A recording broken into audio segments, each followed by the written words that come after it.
मौलाना सरदार अहमद साहब रहमतुल्लाह अलैह के पास ना एक बूढ़ी अम्मा अपना बेटा छोड़ गई। तो हजरत साहब ने को 2 4 5 महीने रखा। तो बाद में उसकी अम्मा को बुला के कहा कि भाई तू बेवा है, बेटा तेरा यतीम है, मैं नहीं चाहता कि इसका वक्त जाया हो। तो मौलाना सरदार अहमद साहब मुहद्दिस आज़म पाकिस्तान रहमतुल्लाह अलैह उस बूढ़ी को कहने लगे तेरा बेटा कौन देना है, पढ़ना पढ़ाना इसने कुछ भी नहीं, तो यतीम बच्चा है, कल को तू कहेगी कि मेरे बेटे ने वक्त जाया किया तो वापस ले जा। बूढ़ी अम्मा रोने लग गई, कहने लगी मैं पढ़ाने तो नहीं लाई थी, मैं तो आपको रब का वली समझती हूँ, मैं तो नौकरी कराने लाई थी। नौकरी हजरत अनस बिन मालिक कहते हैं मेरी अम्मा भी हुजूर की बारगाह में दे गई थी। तो हुजूर की बारगाह में ये नहीं कहा था कि या रसूलल्लाह पढ़ा दें, हाँ हाँ मैं जिम्मेदारी से बात कर रहा हूँ, ये नहीं कहा था हुजूर मुजाहिद बना दें, ये थोड़ी कहा था कि या रसूलल्लाह सल्लल्लाहु तआला अलैहि वसल्लम इसे मुफस्सिर मुहद्दिस मुहक्किक मुफ्ती बना दें। हजरत अनस की अम्मा कह गई थी सोनिया जब तक ये रहेगा ना आपकी नौकरी करेगी, ये घर के काम काज करेगा, ड्यूटी करेगा, हुजूर ये आपकी नौकरी करेगा। तो मेरे महबूब ने फिर दुआ कर दी, अल्लाह इसे बरकत अता फरमा। तुम समझता है खिदमत वाला खाली रह जाता है? जितना जायका खिदमत वाले को मिलता है, जो उसके नसीब में आता है, वो किसी का नसीब कहां भाई। हजरत अनस कहते हैं हुजूर ने दुआ कर दी बरकत की। मुझे तो खेती बाड़ी आती भी नहीं थी, पर लोगों के बाग में साल में 1 दफा फल लगता था, मेरे बाग में 2 दफा लगता था। हुजूर ने दुआ कर दी या अल्लाह इसे औलाद दे। फरमाते हैं मेरे बेटे, मेरे पोते, मेरे नवासे, मेरी बेटियां, फरमाते हैं मैं जिंदा हूं और मेरी 100 औलादे मौजूद हैं। परेशान हो गया 100 सुन के बच्चे 2 ही अच्छे, 100 औलादे मेरी मौजूद हैं। हजरत अनस बिन मौलाना सरदार अहमद साहब के पास ना छोड़ गई बच्चा, कहने लगी हजरत जी मैं को पढ़ाने के लिए थोड़ा छोड़ गई हूँ, मैं तो इसलिए छोड़ के गई हूँ कि आप मेहरबानी करें खिदमत कराएं। हजरत जी कहने लगे कोई ऐसा काम ही नहीं, खिदमत वाला क्या कराऊं। कहने लगी पट्ठे पवा लिया करो जी। लड़ पेंदे ने, कहने ने बच्चे काम कर देने मदरसे दो। हालांकि अब कहाँ बच्चे काम करते हैं, अब तो गुजर गया दौर, अब तो बच्चे काम कराते हैं। अब बच्चे भी नाराज हो रहे हैं, घूर घूर के देख रहे हैं। सही कह रहा हूं आपको, बच्चे काम कराते हैं, बच्चे कहाँ काम करते। कहने लगी ये चारा डाले करेगा आपकी भैंसों को। तो हजरत ने उसको कहा कि बीबी चारा मेरी भैंसों को डालने के लिए मैंने बंदा रखा हुआ है, वो तू जा ले जा। कहने लगी हाथ बांध के हुजूर मेहरबानी करे रख ले, चारा डालेगा। और पुत्र तवज्जो से चारा डालना हजरत की भैंसों को। रोने लगी, हजरत ने रख लिया, महीने का खर्चा भी देते। शाम को ना वो सारा दिन काम करता, शाम को आके पैरों में भी बैठ जाता, हजरत जी लाएं तेल थोड़ा सा, पैर ना दबा दूं। 8 साल साथ वाले पढ़ते रहे, ये बेचारा नौकरी करता रहा, मेरा रूप भी नहीं ते मेरा रंग भी नहीं, और मैनू यार मनान दा टंग भी नहीं। कभी कभी ना हजरत बिलाल हबशी फारग होते ना तो नबी पाक की बारगाह में अर्ज करते हुजूर कोई काम तो नहीं, सारे हो गए, हुजूर जाऊं जरा, चले जाते।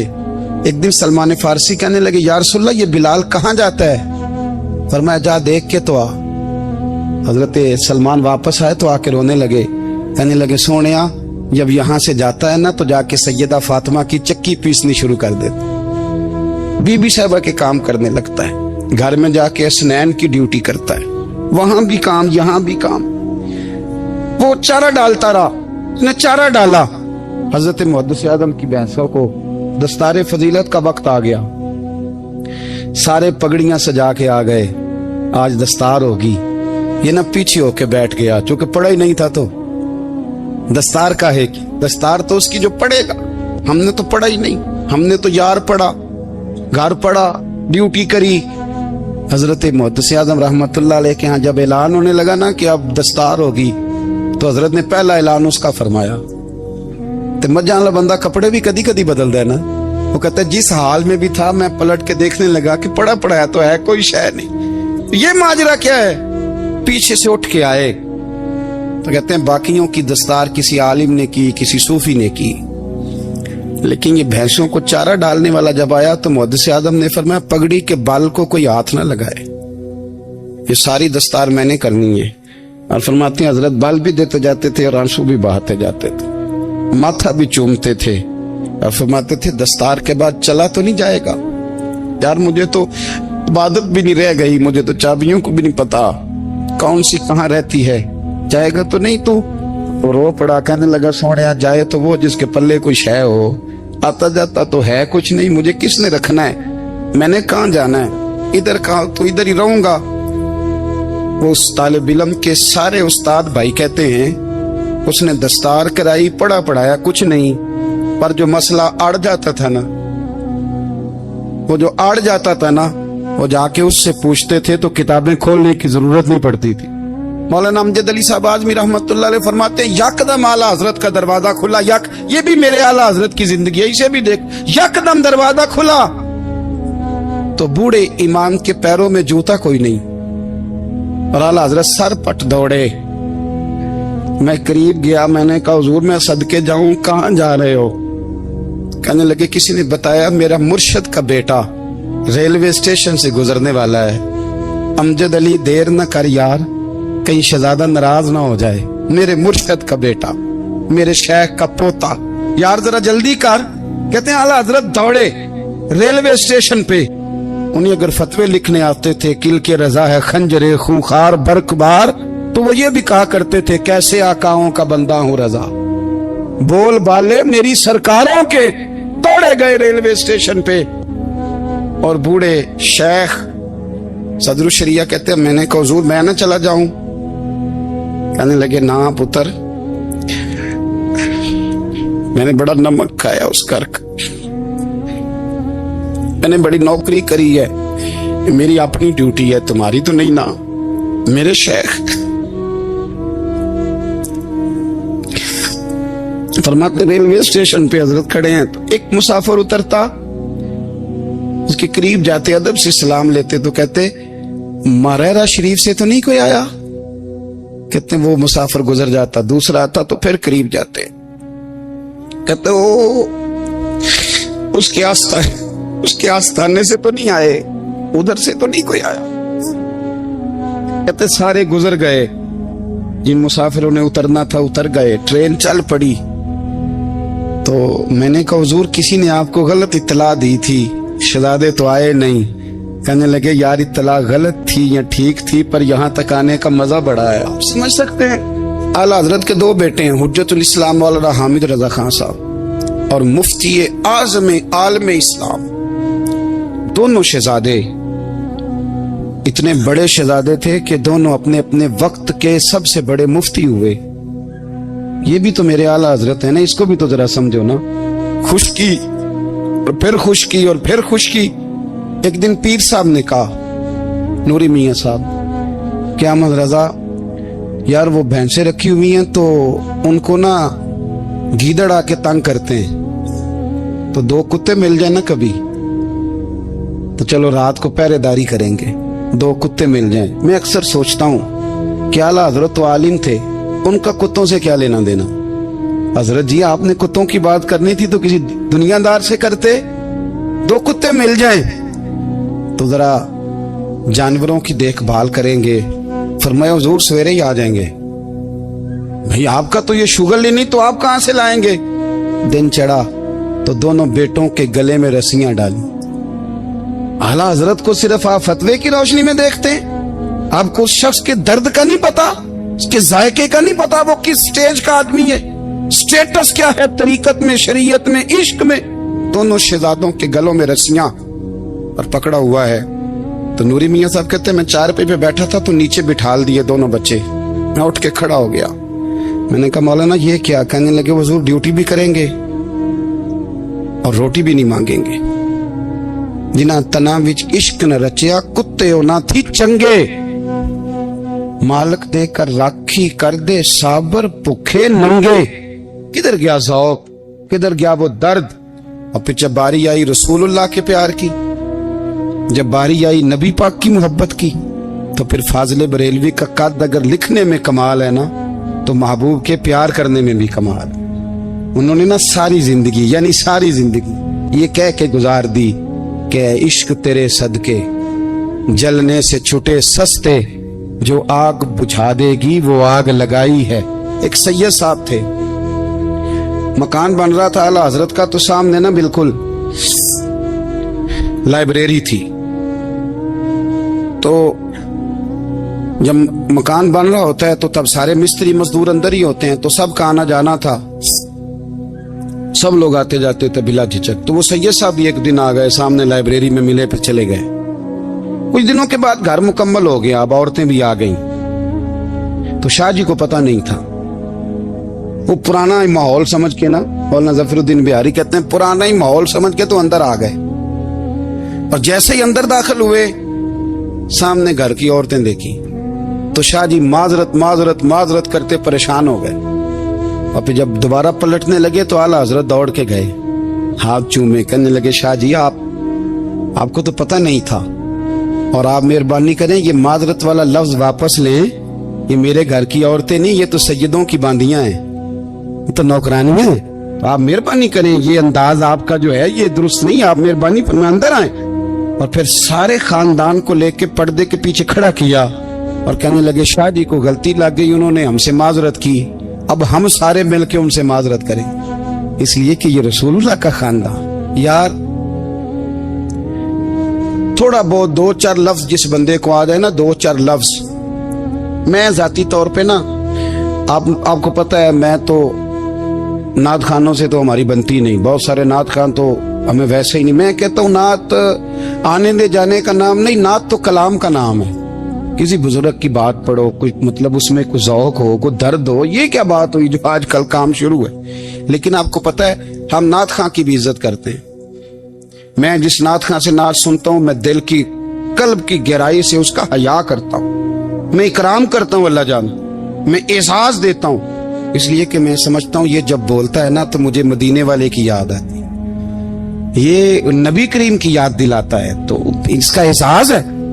اعلیٰ حضرت فاضل بریلوی رحمت اللہ تعالی علیہ نے نبی کریم سے محبت کی اور حضور سید عالم صلی اللہ علیہ وسلم سے تعلق رکھنے والی ہر شے سے محبت کی. انہوں نے اپنے ذوق کو کبھی پھیکا نہیں پڑنے دیا.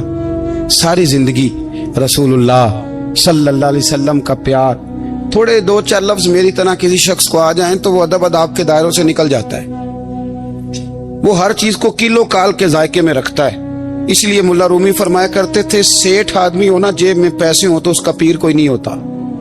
اگر کوئی عہدہ مل جائے، بندہ کسی درجے پہ پہنچ جائے تو اس بندے کا بھی مرشد ہے، اور اگر چار لفظ پڑھ جائے تو اکثر میری طرح کے بندے خلیفے ہوتے ہیں، مرید نہیں ہوتے. ناراض تو نہیں ہو گئے آپ لوگ؟ میری طرح کے لوگ نا خلیفے ہوتے ہیں، بتاتے ہیں 14 جگہ کا خلیفہ ہوں تو سوال یہ ہے کہ غلام کس کا ہے؟ میری خلافتیں. او خدا کے بندے، غلامی اصل چیز ہے. اعلیٰ حضرت فاضل بریلوی رحمت اللہ تعالی علیہ نا لوگوں سے پوچھتے، جب کوئی مدینے سے آتا، مکے سے آتا، حج کر کے آتا تو پوچھتے مدینے گئے تھے؟ صدر الشریعہ رحمت اللہ علیہ فرماتے ہیں کسی نے کان میں آ کے کہا حضور وہ موچی حج کر کے آیا. پکی بات ہے حضور؟ ہاں. فرمایا چلو چلیں. حضرت جی وہ لکھنا نہیں؟ تو میں آ کے دیکھتے ہیں. حضرت مہمان اوے آ کے دیکھتے ہیں. کہتے دوڑنے لگے، وہ جوتے گانٹ رہا تھا. جا کے پوچھا حج کر کے آئے ہو؟ کہا ہاں. مدینہ شریف گئے تھے؟ وہ جس بندے کے پاس لوگ تاریخیں لینے جائیں تو ٹائم نہ ملے، بھائی آج مدینے گئے تھے؟ کہنے لگا جی بڑا کرم کیا سرکار نے، میں تو 1.5 مہینہ رہ کے آیا ہوں. کہتے ہیں جبہ کہیں، پگڑی کہیں، قلم کہیں، شاگرد کہیں، مرید کہیں، اور اندر نہیں، حجرے کے اندر چھپ کے کسی کی تعظیم نہیں، چوک میں موچی جوتے گانٹنے والا دنیا دیکھ رہی ہے. اعلیٰ حضرت جھکے اور موچی کے پیر چومنے شروع کر دی. لوگ پکڑ دیں حضور یہ کیا، وہ بھی پیر کرنے لگے پیچھے ہٹ جاؤ. یہ وہ قدم ہے جو میرے مصطفیٰ کریم کے در دولت سے ہو کے آئے. حرم کی زمین اور قدم رکھ کے چلنا، ارے سر کا موقع ہے ہو جانے والے. یہ ذائقہ، یہ درد. تو اعلیٰ حضرت نے نا ذوق والی زندگی گزاری، ادب والی زندگی گزاری، پریم والا وقت گزارا، عشق والا وقت گزارا. حضرت بلال حبشی کبھی سپاہ سالار بنے تھے کسی جنگ میں، کسی صوبے کے گورنر بنے ہوں؟ بولو تو صحیح یار. ان کا تعارف کیا تھا؟ نبی کریم کے غلام. حضور کے نا جو ذاتی معاملات تھے نا، 20 انصاری نوجوان تھے جو ہر وقت نبی پاک کے پاس کھڑے رہتے تھے کہ حضور کو حکم کریں. 20 اور 34 سے لے کر 40 تک غلام ہر وقت حضور کی بارگاہ میں رہتے. حضرت بلال حضور کے ذاتی معاملات کی خدمت کرتے تھے. کوئی ایسی وہ جو تبلیغ کی یا دعوت کی یا جنگ کی یا جہاد کی کوئی ڈیوٹی نہیں وہ کرتے تھے. ذاتی خدمت سرکار کی. حضرت عمر فاروق وہ شخص ہیں کہ جنہوں نے کبھی کسی بندے کو خاطر میں نہیں لائے. لیکن جب حضرت بلال آتے تھے نا تو جناب عمر اٹھ کے کھڑے ہوتے, کرسی چھوڑتے تھے اور پھر ایک نعرہ لگاتے تھے, کہتے تھے یا بلال انت سیدنا, بلال تو ہمارا سردار ہے یار, تو ہمارا. یعنی عشق کا ذوق پورا کرنا انہیں بھی آتا تھا. اس لیے میرا مشورہ ہے, میری رائے ہے, اور جو میرا حکم ماننے والے ہیں ان کے لیے میرا حکم ہے کہ ذوق نہ کبھی بھی خراب کرنا, کبھی بھی نہ ذوق نہ خراب کرنا, اپنا لطف. میں نے کئی دفعہ, میں پہلی دفعہ مدینہ شریف حاضر ہوا تو ایک بابا جی میرے آگے آگے تھے, تو ان کو نا دھکے مار رہا تھا. وہ سامنے کھڑے ہوتے ہیں نا, اللہ خیر فرمائے, اپنی اپنی ڈیوٹیاں نا, ان کی بھی ایک ڈیوٹی ہے نا جی.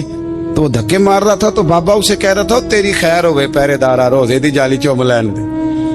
انہیں پھر دھکا ماریا تو پھر ان کہا تیری خیر ہوئے پہرے دارا. میں نے, وہ بالکل ان پڑھ بابا جی تھے پر مجھے انہوں نے بہت بڑی بات سمجھا دی, میں نے ان سے بڑا سیکھا. منبر پہ ذکر کر رہا ہوں. وہ تیسری دفعہ پھر دھکا مارا, تیری خیر ہوئے پہرے دارا روزے دی جالی. تو بابا جی باہر نکل آئے تو میں بھی پیچھے نکل آیا. تو میں نے کہا بابا جی یہاں کچھ انہوں نے بنگلہ دیشی اور ہندوستانی بھی رکھے ہوئے ہیں, پر یہ تو عربی تھا خالص. انہوں کدوں تہاڈی بھی سمجھ آؤندی سی, تسی پنجابی دا شعر سنائی جا رہے ہو. کہندے پتر مینوں بھی پتا ہے انہوں نہیں سمجھ آ رہی, پر میں تے اپنا رانجھا پہ راضی کردا سا.